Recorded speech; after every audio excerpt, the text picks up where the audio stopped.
We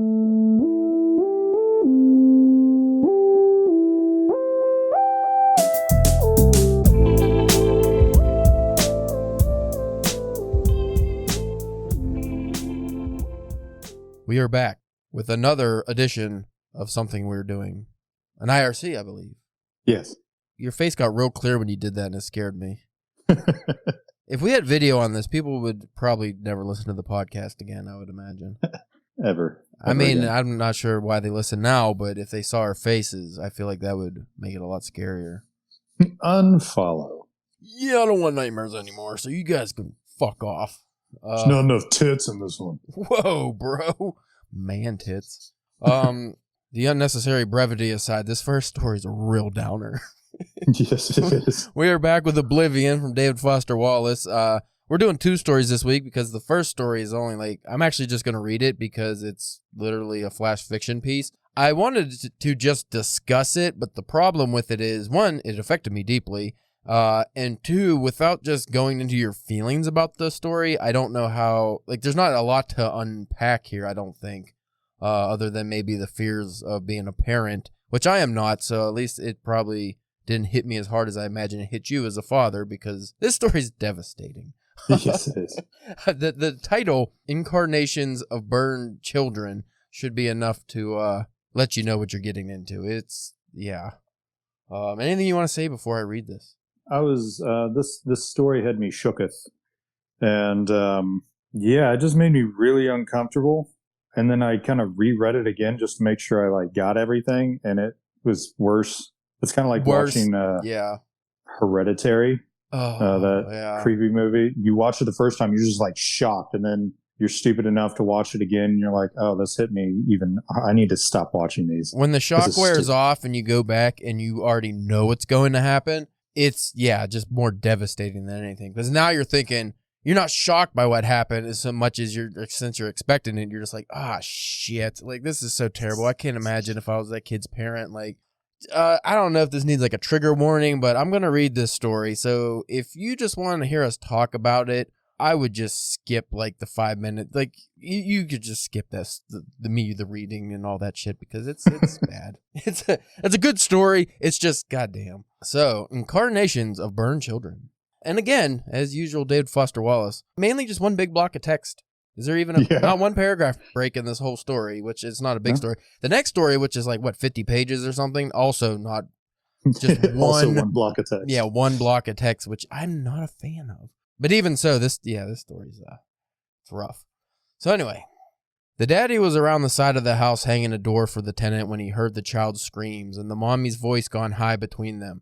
He could move fast, and the back porch gave onto the kitchen, and before the screen door had banged shut behind him, the daddy had taken the scene in whole. The overturned pot on the floor tile before the stove, and the burner's blue jet, and the floor's pool of water still steaming as its many arms extended. The toddler in his baggy diaper standing rigid with steam coming off his hair and his chest and shoulders scarlet, and his eyes rolled up and mouth open very wide and seeming somehow separate from the sounds that issued. The mommy down on one knee with the dish rag dabbing pointlessly at him and matching the screams with cries of her own, hysterical so she was almost frozen.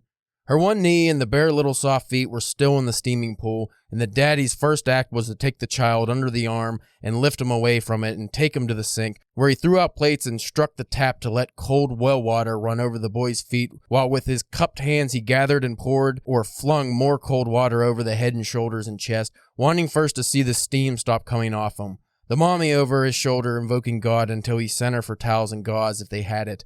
The daddy moving quickly and well, and his man's mind empty of everything but purpose. Not yet aware of how smoothly he moved or that he'd ceased to hear the high screams, because to hear them would freeze him and make impossible what had to be done to help his own child, whose screams were regular as breath and went on so long they become already a thing in the kitchen. Something else to move quickly around. The tenant's side's door outside hung half off its top hinge and moved slightly in the wind, and a bird in the oak across the driveway appeared to observe the door with a cocked head as the cry still came from inside. The worst scald seemed to be the right arm and shoulder. The chest and stomach's red was fading to pink under the cold water, and his feet's soft soles weren't blistered that the daddy could see, but the toddler still made little fist and screamed, except maybe now merely on reflex from fear. The daddy would know he thought it possible later, Small face descended and thready veins standing out at the temples, and the daddy kept saying he was here, he was here.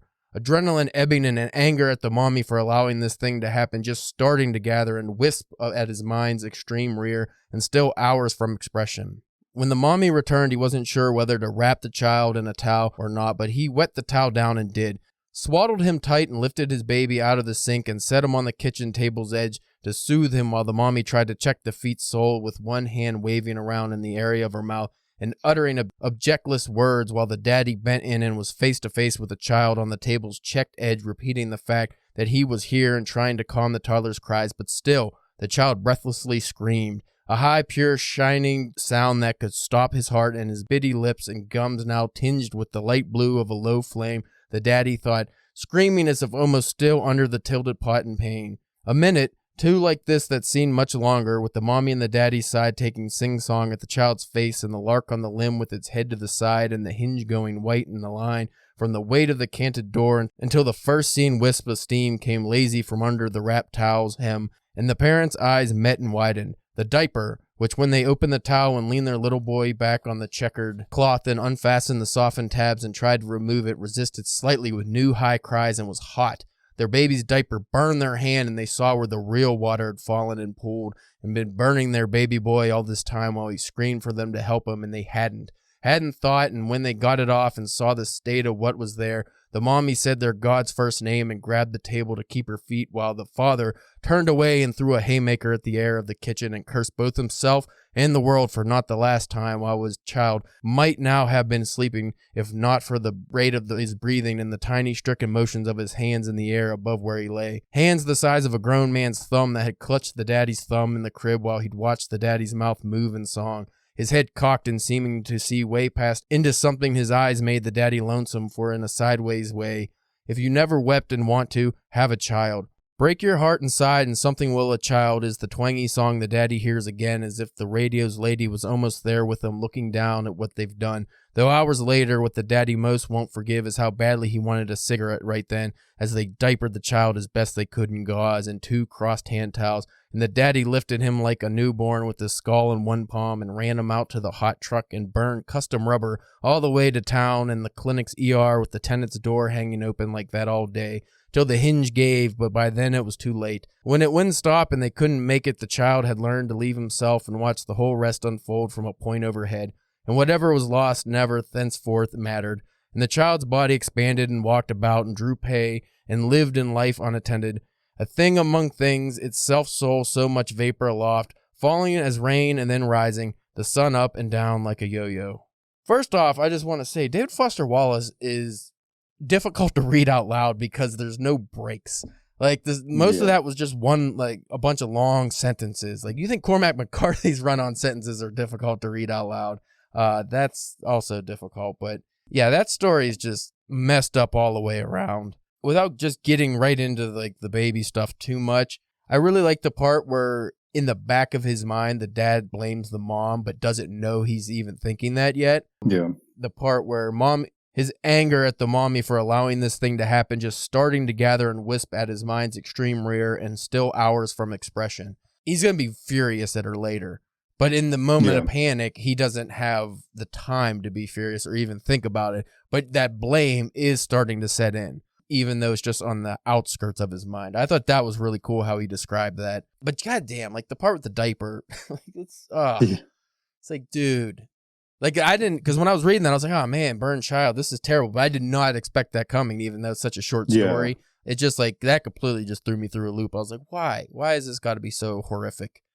Yeah. But it's something that could happen. Like that's what's scary. Yeah, it totally makes sense that would be something that happens and that this entire scenario is, it might have actually happened. It probably happened statistically.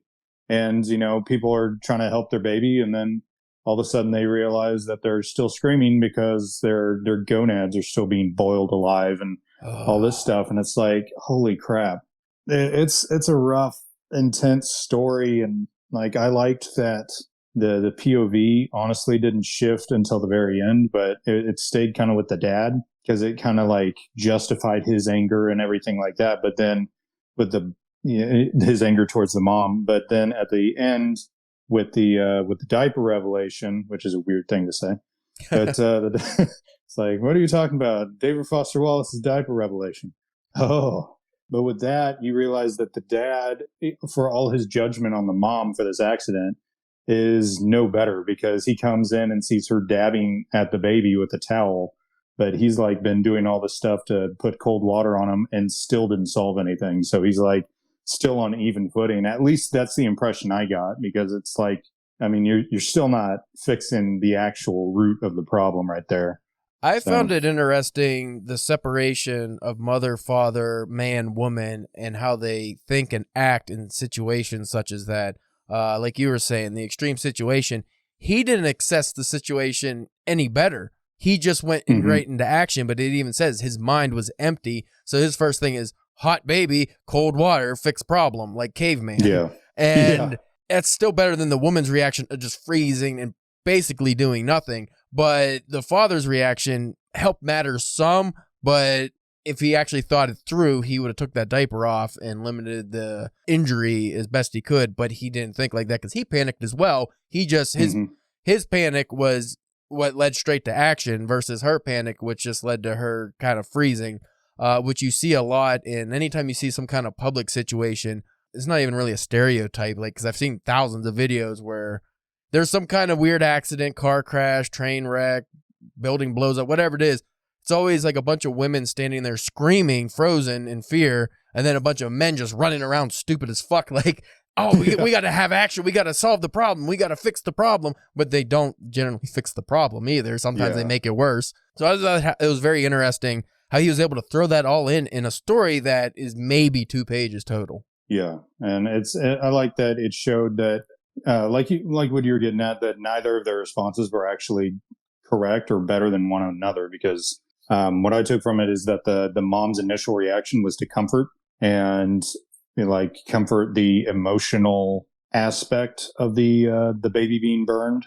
That's why she was kind of dabbing and cooing or yelling or whatever like that, but trying to like comfort the baby, while the dad is like, screw emotion and like tearing the house apart and like kicking open a well faucet and just being like, the wrath of Poseidon. But his didn't solve the actual cause of the pain any more than the mom's did. It just, his action kind of revealed that certain areas on the baby weren't as bad, but it still didn't solve the problem. And I thought this is a really cool look at kind of like responses to trauma and like specifically instinctual responses to trauma and how that can differ from moms and dads respectively. And the ending, the absolute ending, though, I would love to hear your thoughts on like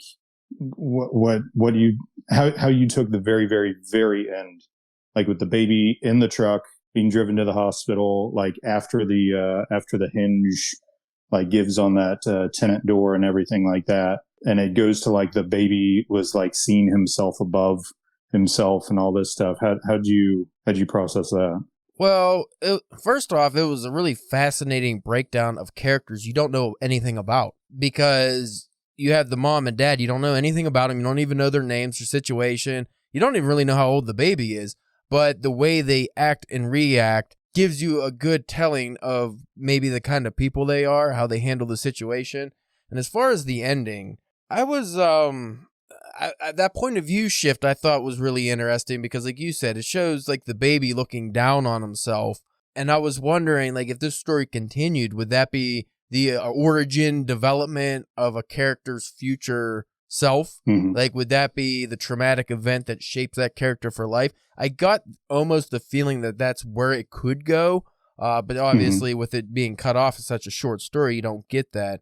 The impression I got with it was with the baby like looking down and seeing himself, is sort of like an out-of-body experience because of the trauma of the situation. Well, that's what I got too, but I was just wondering, like, the point of view shift is what was weird about that. Yeah, and then like based on like the limb swelling and walking and all this stuff, and I could be totally off base. I didn't look up any papers or anything about this story, But to me, it was almost like, and life goes on sort of thing, where the baby grows up and is still able to walk around and is still like goes about his life. And it's almost like this hyper traumatic event almost doesn't matter, but it does. But like, I don't actually have, I've tried to think about what the ending is and what it's talking about and all that for a while ever since I read it, but I don't have anything super concrete. Well, that's why I was saying it kind of gave me the feeling of a character origin.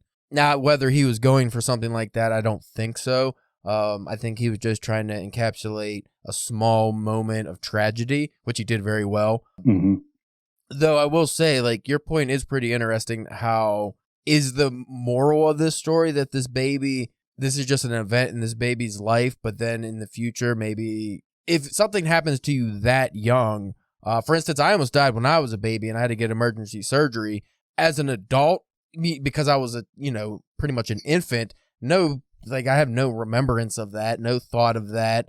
So it doesn't affect my life, but yet it still probably does in a way that I would have never known. For instance, if I didn't have that surgery or like I didn't have whatever issue, then that just like that wouldn't have been a part of my life. So I don't know if it would have affected me one way or the other. So this baby, if it didn't get scolded, the person it grows up to be, it wouldn't have known what it was like to be scolded. So even though it might not have remembered the tragedy, there are those scars that still linger. And I think they can subconsciously linger whether you remember them or not. So I think that'd be an interesting aspect to explore in this story. I would love to read some papers. Like you, I didn't actually look up anything on this story because it was so short. And I didn't really want to dwell too much on it in this episode. But this so far has been the most impactful story for me that I've read in this collection, which is interesting because it's the shortest one. Yeah. Maybe it's only because it's shortest. But no, there's like so much crammed into so few. I was about to say sentences, but the sentences are long. It's 3 sentences long, but it's all like 2 pages a paragraph. Every sentence is heavy. But it's so. I think this is a really good testament to how skillful of a writer he is. Like, and it's a total 180 from Mr. Squishy. Yeah. In that this is like all emotion. This is all like visceral human response. Whereas Mr. Squishy was devoid of all of that. Yeah. Yeah, it was just sterile, and so it's just so cool to see that he can write in so many different interesting ways. So, well, we probably could have did a whole episode on that story, honestly. But to move on to another pioneer, and the reason why I decided to read that last story is because I don't have too much to say about this one. I sped through it, as you know, because I just told you I was going to read it real quick. What? I was farther along in it than I thought because it is just one endless paragraph. So I was a lot farther into the story than I realized. Like I thought I was only a couple pages in. I was like fucking more than halfway through because it all reads kind of the same too. This story, I'll try to give my best explanation before we go into the synopsis or anything. But basically what I got is it's like a weirdly framed narrative where I think it's like a person hears a friend telling someone a story. And it's about like this Paleolithic era kid who's like really smart, and we'll get into that. But it's like a guy on a plane hears a story from other people, and then he tells an acquaintance, and now the acquaintance is, and it could be like I don't know, it's like a group of people he's telling the story to. And what I got from that is maybe it's like a literary symposium or something. Like it's just a bunch of people either sharing stories or something. And there's a lot of variance to this story, too. The initial story, which is of this tribe, this Paleolithic tribe. I got like a South America feel, like in the jungle.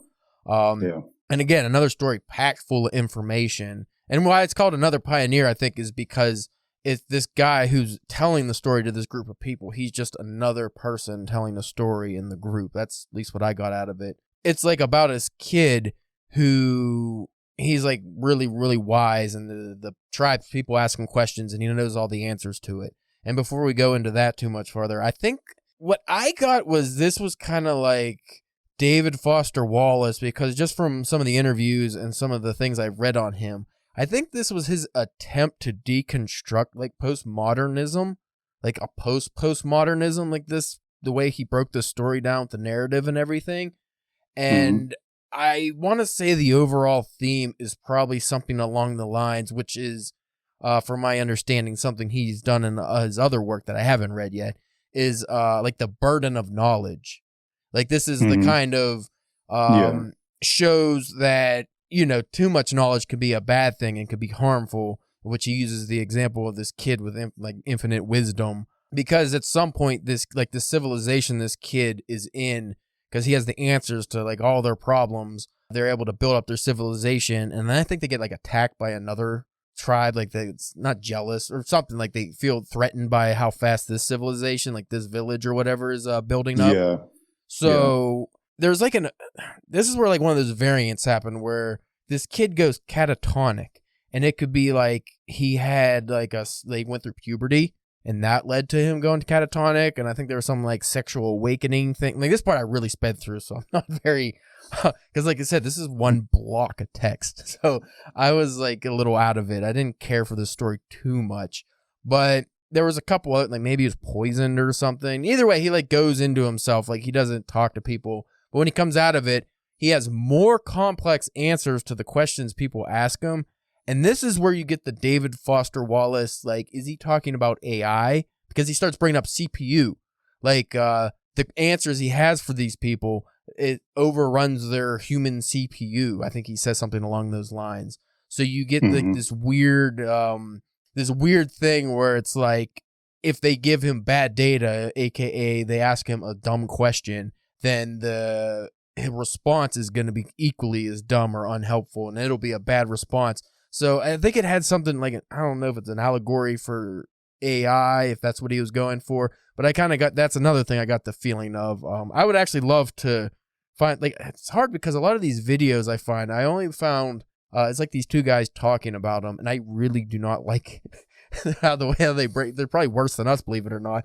So, because there's not too many people I've seen at least on YouTube that were breaking down Oblivion, so I didn't look up the story I looked at the synopsis like on Wikipedia before I read it, but I didn't find any like useful information for this yet. So I would be interested to see if like any of these ideas are like purposeful on his part, or if I'm just kind of fucking digging in. I don't know. What'd you get out of this?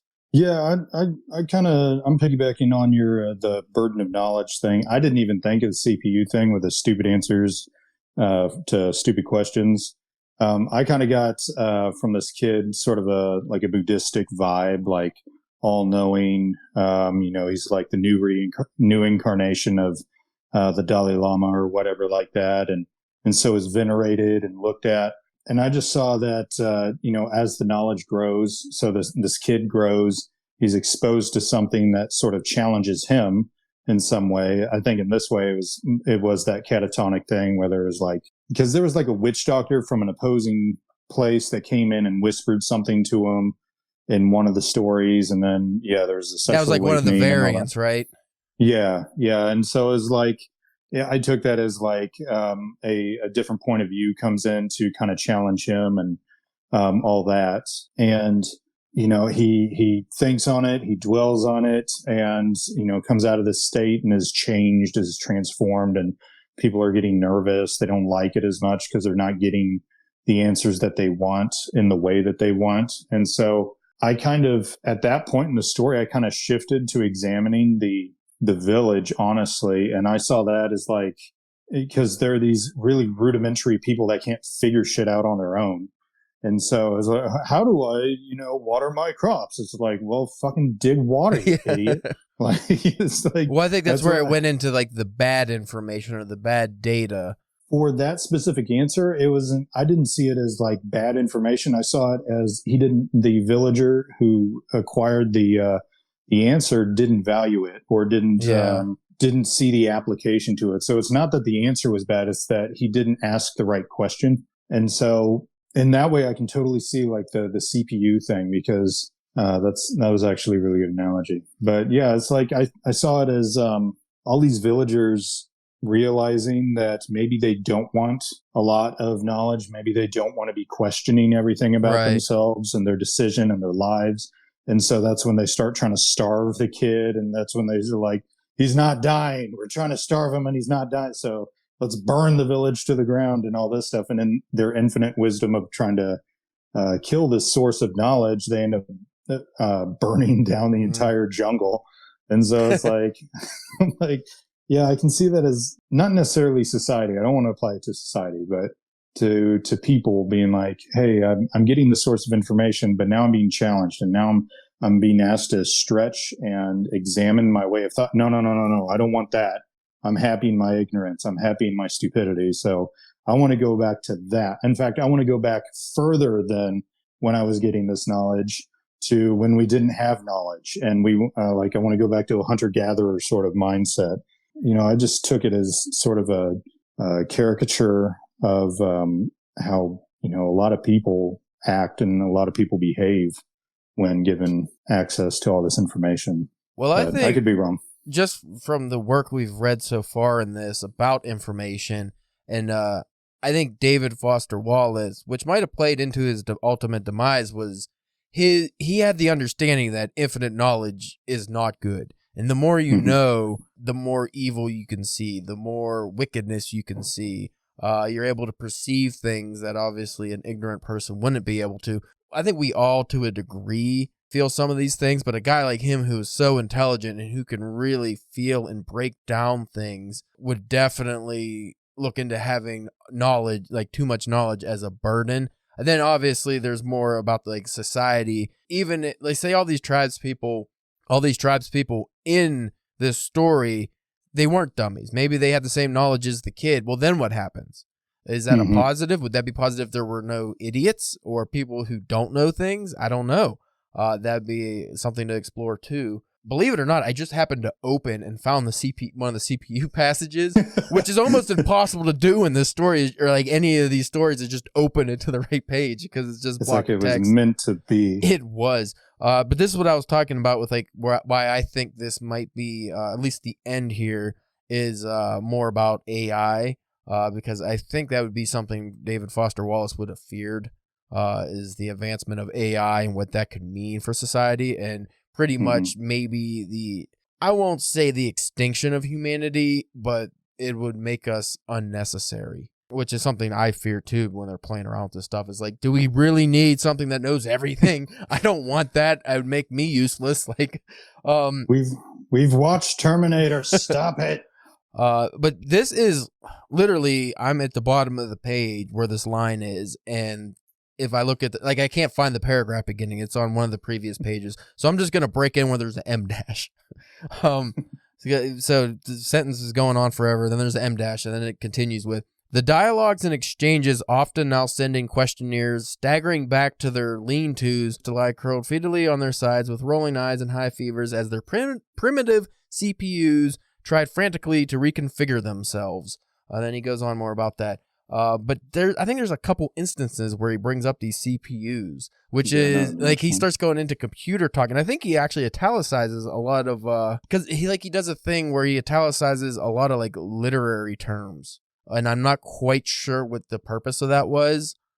That's where I kind of got like the post-modernism, like him trying to break down postmodernism with all like these literary terms and stuff, because a lot of them were words that like I looked up and because I didn't know what they meant.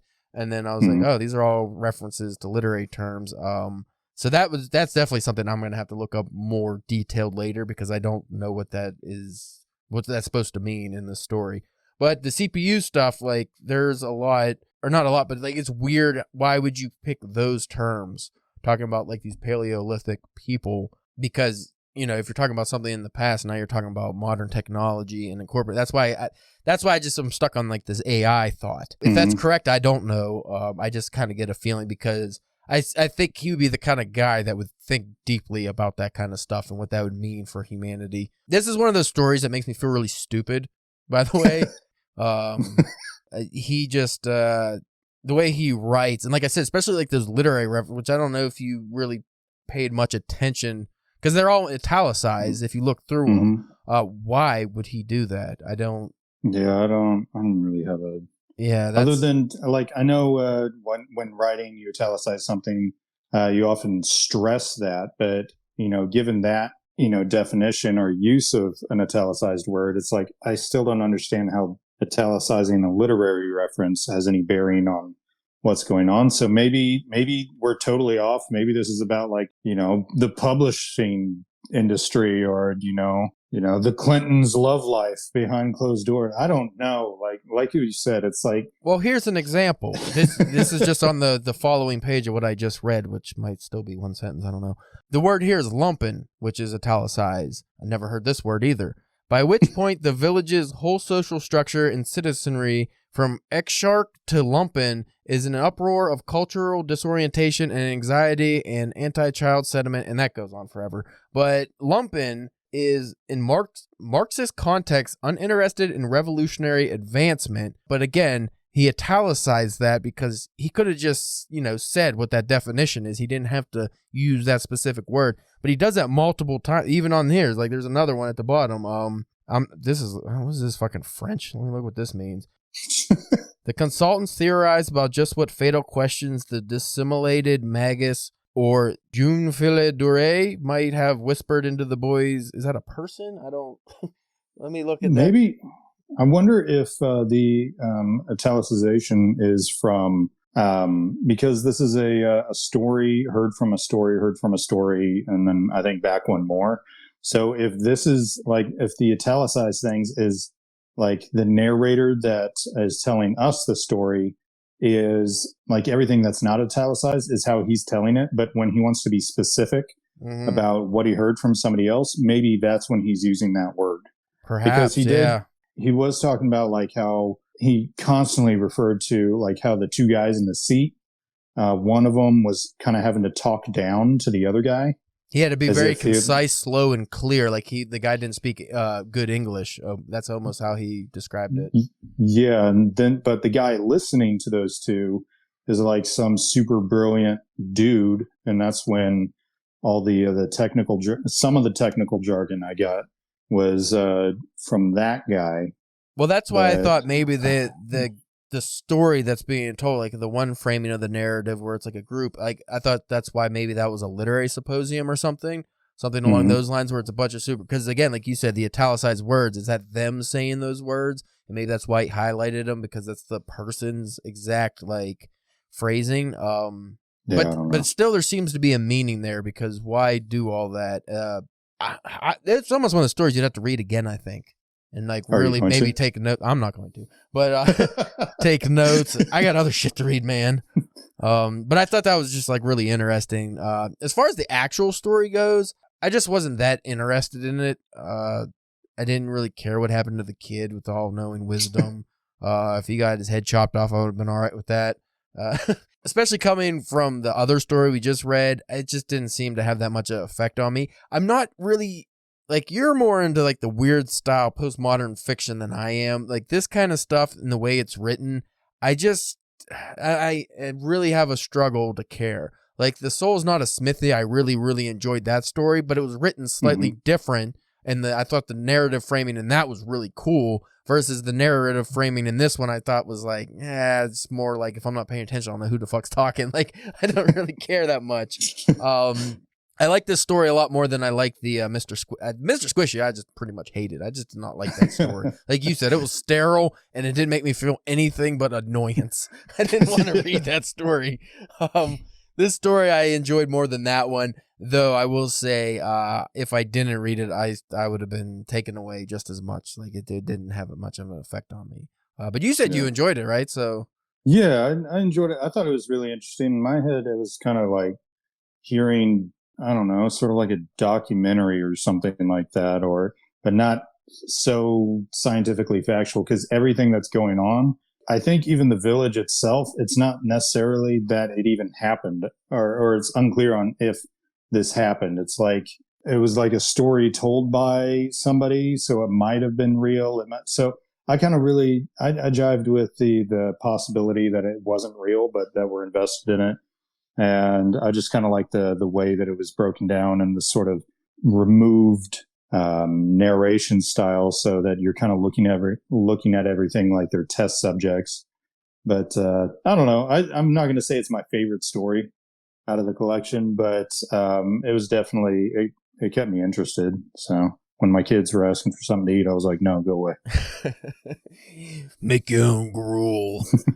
I think maybe one thing that turned me off about this story is I'm not a huge fan of the unreliable narrator. If done in certain ways, I don't mind it, but I'm more of a guy who likes certainties. I don't like things that can just be, maybe it happened, maybe it didn't, maybe it's 100% bullshit. Like, which from fiction is kind of stupid thing to say. Like, it's fiction. What is it? It's not real anyway. But I like when we go to our wonderful favorite book we ever covered of all time, House of Leaves. They had an unreliable narrator in that, and I didn't mind that unreliable narrator because he's like a stupid drug addict fuckface.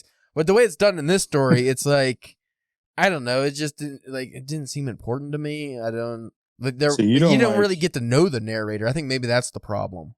Yeah, you like stupid unreliable narrators, not smart unreliable narrators. Unless they're a serial killer, then they could be smart. Oh, but I don't like. Yeah, I like stupid drug addicts. That's what it is. That's what I want to read about. Guys who watch puppies get killed in the street and whatever other horrible shit was in that awful dumpster fire of a book. Oh my gosh. If I can rant for a second, why the hell do you have such a cool story inside of a big shitty book? I don't understand. Because, folks, listen to our House of Leaves. No, House of Leaves. Okay. Folks, listen to our House of Leaves episode. You'll hear my gripe, but it's just there's such a cool story to be had in there, and then we just throw all this dumb shit. Going back to postmodernism, I'm like, why do we have to experiment to the degree that you ruin the actual cool story? I just don't know. We don't have to have upside down French and fucking random Italian words and all the other dumb shit that you wrote in the back of a dumpster. Just no. You don't need all that. So does that mean you're not reading Jerusalem? I'll get back to it. I want to say that I'm very hit or miss with postmodernism, and I think I'm more hit than miss because most of the stuff that I've read has been James Joyce, I don't know. Do you count? I haven't read them yet, but William Faulkner. Do you count Sound and the Fury, Stream of Consciousness for a whole book, or maybe some Shirley Jackson Stream of would you consider that postmodernism? I think anything that's not a straight narrative, maybe. Do you mean Virginia Woolf, not Shirley Jackson? Yeah, Virginia Woolf, not Shirley. Okay, I was like, Shirley Jackson's totally not. Virginia Woolf, I'd put that up there. It would be an early sort of seed planting of that. Faulkner, I've not read enough of. I read As I Lay Dying. That was all Stream of Consciousness, wasn't it? Yeah, but I don't know. I got it all, so I thought I enjoyed it to the degree that I could, but it's kind of depressing. But yeah, I like experimental fiction. I just think you can do it wrong. Obviously, not everything's going to hit. You can't always hit a home run when it comes to your experimental fiction. So you're such an old man. You're like one of the you're with the government. You can experiment. No, not that way. I like my books A to Z with the straight narrative, none of them fancy halababoots. I want my old man in the sea is what I want. I don't want no old man in the sea that suddenly turns young while he's out to sea and then he gets old again. I don't want it. I don't want no fish talk. I want sharks and that's it. You don't talk about that they're alive. You just catch them. I don't know what I'm saying. But anyway, postmodernism is, you know why? I'll tell you why. Because I hate postmodern art. I hate this goddamn contemporary art that you see where it's oh, it's a water fountain. Your eyeball's scaring me. See that what you just did real close to the screen? Postmodern art right there. Yep. Ash's face up close. Pay me $1 million. Fuck you. This painting is called Shades of Red, and it's just one shade of red. I'm like, why is this? What? I don't get. No, you see, you're not. If you're not seeing all the shades of red, then you're not really seeing, are you, man? Art, $20 million. Art. It's almost. You know what though? That I would take that any day over fucking NFTs. I don't know. I'm not a fan. What that is. It's like you get a coupon in the mail for, I don't know. It's oh, hey, you bought this fake art online that's not real physical art, and you, here's a receipt. You own it. Everybody else can own it, but you actually own it. So, if you download a picture of, I don't know, it's a famous meme. I'm trying to think of one that's so that. Was it Bad News Brian or Douchebag Daryl or one of those dumb shit? It's just oh, this thing that's been around for 20 years or since the end, the fucking Zuma Zuma kid or whatever from the late 90s. It's like that kid could be an NFT now, that video. And then you can still watch it. Everybody can watch it for free, but one guy owns it. Like, what's the point? Yeah, I don't get it. Like, you lost me with everyone else can look at it. And Yeah, you could download it. I just don't get it. Like, so. And what's the point? I can like, create. Where does the money go? I can have a picture, like a fucking stick figure I drew, and I could put it online, and then I'm like, you know what? I'm going to make this an NFT. And then I sell it for $1 million to some random rich guy. Now, he owns that picture, just the digital picture. It's not a physical picture that you can hold. But say Ashley likes the stick figure. He goes on Google, looks it up. There it is. He downloads it. He has the exact same thing the guy with the NFT for $1 million has. You just don't technically own it. What? Yeah, exactly. What the fuck's the point? I don't get I'm sure it. I explained that badly, but from the gist of what I understand, that's exactly what it is you just own a receipt to a piece of art. Most of it's not even art anymore. It's just garbage. I think Kanye West maybe did he do an album? Somebody did like an album or a song where it's supposed to be NFT or I don't know. Everybody's dumb. Everybody in this world is stupid now, so I have things I want to talk to you off air too that'll make you very angry, but we'll get to that later. Anyway, folks, this is going too long. Talking fucking when I start rambling old man voice, you know we've gone too far. The next story I'm actually very excited to read. Good Old Neon. Oh, that one's really good. Yeah, I am excited to read that one, and we'll do a whole episode based on that one. And then after that, I think we only have, 3 or 4 stories left? You just need to make sure that you give Nitro a big hug afterwards. Oh, good God. It's not more burning babies, but in dog form, is it? Because I can't. No burning baby dog forms. I don't want that. But yeah, after Good Old Neon, so we have 4 stories left. Let's just put it that way. I don't know why I'm breaking it down so stupidly. And you said Oblivion was trash, so I'm not looking forward to that. But we'll get there when we get there. Maybe that'll be a short episode. So we thank you for listening. And yeah, man, be postmodern like Ashley and write a bunch of nonsense. That's what I do, man. And sell it as an NFT.